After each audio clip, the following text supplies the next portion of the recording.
Hello Mzansi, welcome to Ask Khuluma with Priv. Today is your first time visiting this channel. Please do the right thing and click the subscribe button, and also don't forget to smash the like button. We are trend Thuli Thuli Phongolo ngemva kokuthi aphike inkosi yami kokuthi she's dating DJ Maphorisa ngemva kokuthi one guy lo bhale lapha ku-Twitter ukuthi ubone DJ Maphorisa ana Cyan Boujee akhulume ngabo laphana ku-Twitter dragging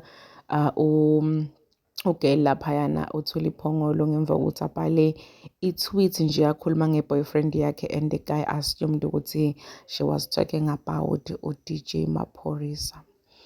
Uthi Thuli Phongolo, what a fun day we had. I was super scared at first, but my partner pushed me. It's okay to be scared, but don't let it stop you. I'll never forget those words. And oh boy, I enjoyed the shooting range thereafter. And the guy said, but someone was spotted with Cyan, which is which. So Thuli Phongolo was talking about her boyfriend, and the guy assumed ukuthi ayibo ukhuluma ngabani, ukhuluma ngamaphorisa lo simbone ana Cyan. Guys, so Thuli decided to respond or reply to the guy.